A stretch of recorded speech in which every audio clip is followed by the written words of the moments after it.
Hello दोस्तों। स्वागत है आपका अपने यूट्यूब चैनल क्रिकेट लवर्स पे।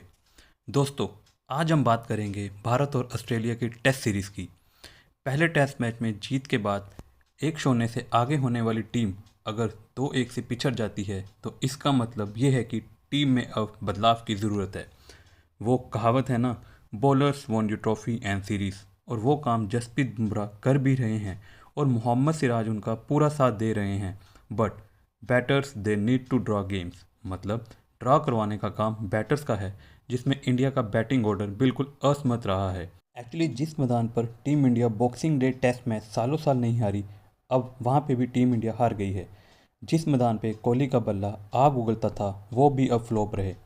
विराट भाई, अब आपका क्या ही कहूँ मैं, पूरी सीरीज़ में एक ही तरीके से बार बार आउट होना अब ये एक बड़ा सवाल पैदा कर रहा है। इंडिया का बैटिंग ऑर्डर बिल्कुल क्लैप्स रहा और ये एक पैटर्न सा बन गया, और ये सबसे बड़ी प्रॉब्लम रही है। ना बने रोहित के रन, ना बने विराट के रन, और ऋषभ पंत का भी बल्ला कुछ नहीं कर पाया। इस मैच के लिए तो बैटिंग ऑर्डर में भी बदलाव किया गया, लेकिन उसका भी कोई फ़ायदा नहीं हुआ। आप रोहित के रन देख सकते हैं, अब तक की पूरी सीरीज़ में उन्होंने सिर्फ 31 रन बनाए हैं। केएल राहुल जो ओपनिंग करके अच्छा कर रहे थे, उनका ऑर्डर भी डाउन होने की वजह से वो भी कुछ खास नहीं कर पाए। ऑर्डर तो नीचे डाउन हुआ ही, साथ में उनकी फॉर्म भी डाउन होगी। शुभमन गिल जो कि इस साल के सेकंड हाईएस्ट रन स्कोरर थे टेस्ट क्रिकेट में भारत की तरफ से, उन्हें भी ड्रॉप किया गया। रोहित से जब इस बारे में पूछा गया तो रोहित ने कहा, हमने उन्हें ड्रॉप नहीं किया, हम उनके लिए टीम में जगह नहीं बना पा रहे हैं। उन्होंने कहा, we can not compromise a bowler for a batter. उन्होंने कहा, हमें ऐसा बॉलिंग अटैक चाहिए जो 20 विकेट निकाल सके। रोहित शर्मा ने इस साल टेस्ट मैच में 26 इनिंग में 619 रन बनाए हैं। तो अब हम कह सकते हैं कि अब वो टाइम आ गया है कि रोहित शर्मा को खुद को ड्रॉप करके किसी और को मौका देना चाहिए, क्योंकि अभी भी वर्ल्ड टेस्ट चैंपियनशिप में चांसेस हैं भारत के। लेकिन उसके लिए भारत को दूसरी टीमों के रिजल्ट पे डिपेंड रहना पड़ेगा। पर वो कहावत है ना, उम्मीद पे दुनिया कायम है। So hope for the best. अब बात कर लेते हैं विराट कोहली की। विराट कोहली का बल्ला भी नहीं चल रहा है। एक बार नहीं, दो बार नहीं, बार बार एक ही तरीके से आउट होना अब ये तो सवाल पैदा करेगा ही ना। यार, अब तो बच्चे भी बात करने लगे हैं कि इन दोनों को रिटायरमेंट ले लेनी चाहिए। यार, तूने भारत और ऑस्ट्रेलिया का चौथा टेस्ट मैच देखा? हाँ यार, मेरा तो मन ही खराब हो गया। हाँ यार, मेरा भी। मुझे लगता है कि रोहित भाई और विराट भाई को रिटायरमेंट ले लेनी चाहिए और दूसरों को मौका देना चाहिए। हाँ, बिल्कुल सही कहा तुमने। जैसा हर चीज़ की एक्सपायरी डेट होती है, इनका भी टाइम आ गया है। जैसा कि इन कार्टून में दिखाया है, वैसे ही अब क्रिकेट फैंस भी इनकी रिटायरमेंट की बातें कर रहे हैं। हम नहीं कहते कि ये रिटायरमेंट ले लें, क्योंकि ये दोनों टॉप क्लास के खिलाड़ी हैं और फॉर्म तो सबकी चली जाती है और आती जाती रहती है। लेकिन एटलीस्ट एक दो मैच में खुद को ड्रॉप करके दूसरों को मौका देना चाहिए इन्हें। खैर, ये अब तो मैनेजमेंट के हाथ में ही है। अब बात कर लेते हैं आईपीएल 2025 के सबसे महंगे खिलाड़ी की। जी हाँ, मैं बात कर रहा हूँ ऋषभ पंत की। यार, बंदे में टैलेंट है, लेकिन इनमें सब्र नाम की चीज़ नहीं है।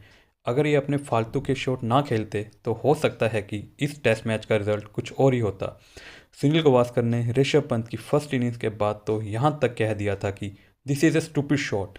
ऋषभ पंत को अपने ड्रेसिंग रूम के बजाय दूसरे के ड्रेसिंग रूम में जाना चाहिए। रोहित शर्मा ने भी अपने पोस्ट इंटरव्यू में कहा कि ऋषभ पंत को समझना चाहिए कि उनको खुद से क्या चाहिए, रेदर देन कि कोई और आके उनको समझाए। खैर, अब इनको समझाना तो सांप के आगे बीन बजाने जैसा है। चलो, अब थोड़ी पॉजिटिव बात कर लेते हैं। Jasprit Bumrah, boom boom Bumrah. अगर कोई बंदा पूरी सीरीज़ में कंसिस्टेंट चला है तो वो है हमारे जसप्रीत बुमराह।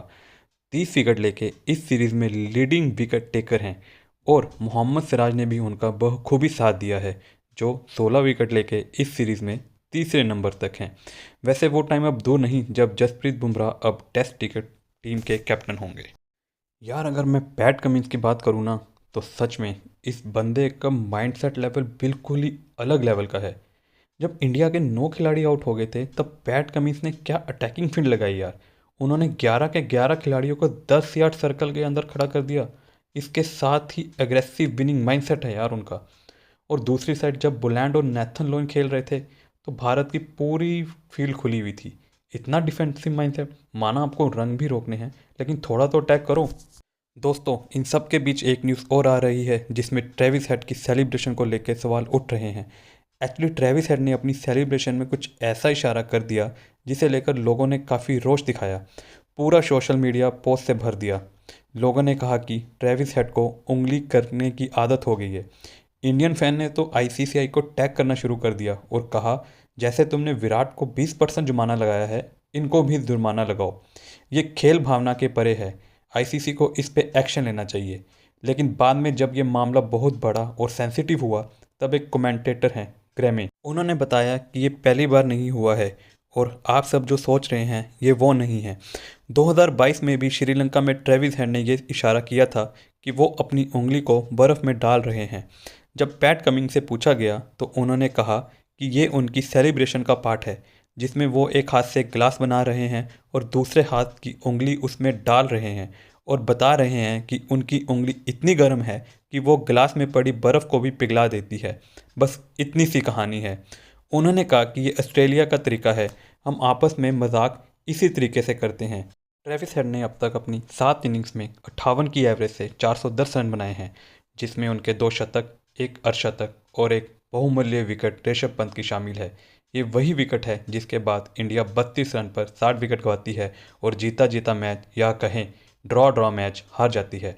ट्रेविस हेड कभी बल्ले से और कभी गेंद से इंडिया को परेशान करते ही रहते हैं। हेड इंडिया के लिए एक हेडक ही हैं क्रिकेट वर्ल्ड कप से लेके अब तक। चलो दोस्तों, अब देखना ये होगा कि 5वें टेस्ट मैच में गौतम गंभीर और मैनेजमेंट कुछ चेंजेस करती है या इसी प्लेइंग 11 के साथ उतरती है। दोस्तों, अगर आपको ये वीडियो अच्छी लगी है तो प्लीज़ चैनल को सब्सक्राइब करें और वीडियो को ज़्यादा से ज़्यादा शेयर और लाइक करें।